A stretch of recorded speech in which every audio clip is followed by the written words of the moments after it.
गुरुदेव भगवान की जय। प्यारे कृष्ण कन्हैया लाल की जय।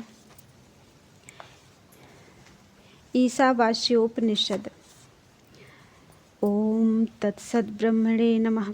मंत्रार्थ शांकर भाष्य और भाष्यार्थ सहित। ईशिता सर्वभूतानां सर्वभूतमयश्च यः ईशावास्येन सम्बोध्यम् ईश्वरं तं नमाम्यहम्। शांति पाठ। ओम पूर्णमदः पूर्णमिदं पूर्णात् पूर्णमुदच्यते पूर्णस्य पूर्णमादाय पूर्णमेवावशिष्यते।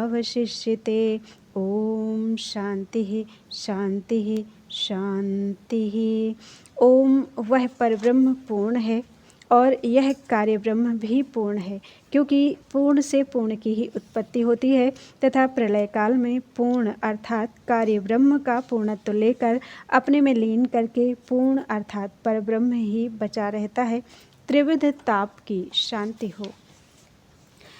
संबंध भाष्य। ईशादि 9 उपनिषद शंकर भाष्यार्थ।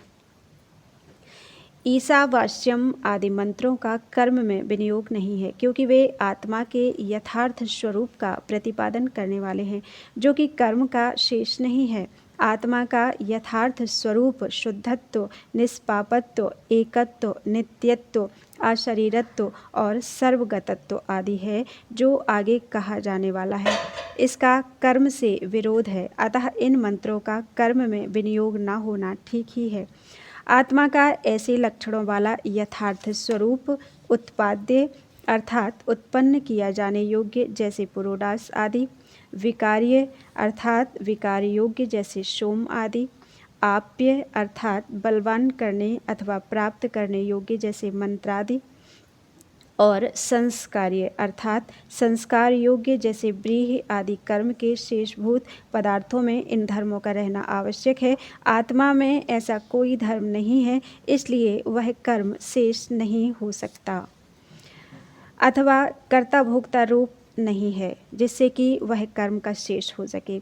संपूर्ण उपनिषदों की परिसमाप्ति आत्मा के यथार्थ स्वरूप का निरूपण करने में ही होती है तथा गीता और मोक्ष धर्मों का भी इसी में तात्पर्य है। अतः आत्मा के सामान्य लोगों की बुद्धि से सिद्ध होने वाले अनेकत्व, कर्तृत्व, भोक्तृत्व तथा अशुद्धत्व और पापमयत्व को लेकर ही कर्मों का विधान किया गया है।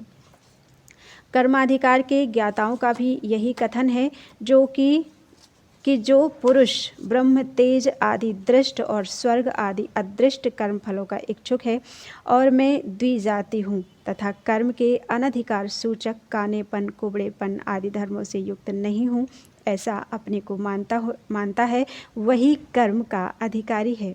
अतः ये मंत्र आत्मा के यथार्थ स्वरूप का प्रकाश करके आत्म संबंधी स्वाभाविक अज्ञान को निवृत्त करते हुए संसार के शोक मोहादि धर्मों के विच्छेद के साधन स्वरूप आत्मैकत्वादि विज्ञान को ही उत्पन्न करते हैं।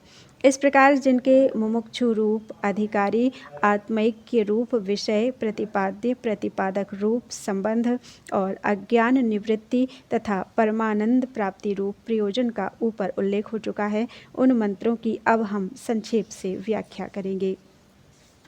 सर्वत्र भगवद दृष्टि का उपदेश। ओम ईशावास्यम इदं सर्वं यत्किंच जगत्यां जगत् तेन त्यक्तेन भुंजीथा माग्रधः कस्यचिद् धनम्। जगत में जो कुछ स्थावर जंगम संसार है, वह सब ईश्वर के द्वारा आच्छादनीय है, अर्थात उसे भगवत स्वरूप अनुभव करना चाहिए। उसके त्याग भाव से तू अपना पालन कर, किसी के धन की इच्छा ना कर। जो ईशन अर्थात शासन करे उसे ईट कहते हैं। उसका तृतीयांत रूप ईसा है। सबका ईशन करने वाला परमेश्वर परमात्मा है।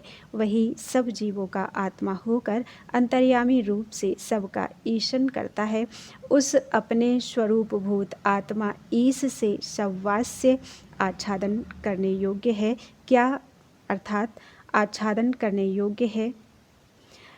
यह सब जो कुछ जगती अर्थात पृथ्वी में जगत स्थावर जंगम प्राणी वर्ग है, वह सब अपने आत्मा ईश्वर से अंतर्यामी रूप से यह सब कुछ मैं ही हूँ ऐसा जानकर अपने परमार्थ सत्य स्वरूप परमात्मा से यह संपूर्ण मिथ्याभूत चराचर आच्छादन करने योग्य है।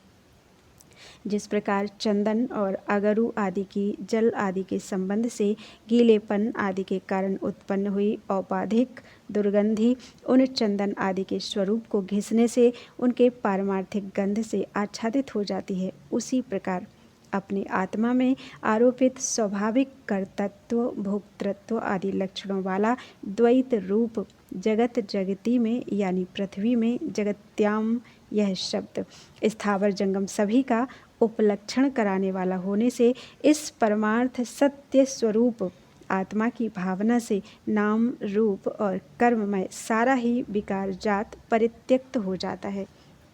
इस प्रकार जो ईश्वर ही चराचर जगत का आत्मा है, ऐसी भावना से युक्त है, उसका पुत्रादि तीनों ऐष्णाओं के त्याग में ही अधिकार है, कर्म में नहीं। उसके त्यक्त अर्थात त्याग से आत्मा का पालन कर त्यागा हुआ अथवा मरा हुआ पुत्र या सेवक अपने संबंध का अभाव हो जाने के कारण अपना पालन नहीं करता।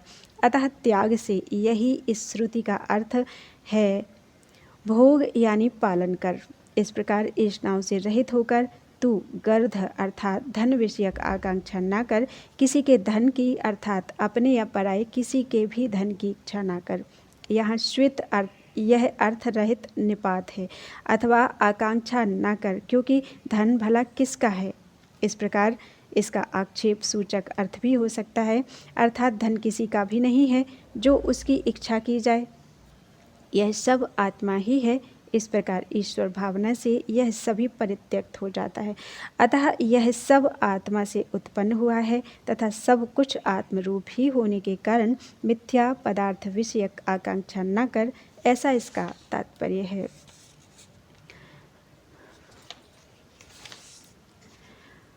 मनुष्यत्वाभिमानी के लिए कर्म विधि।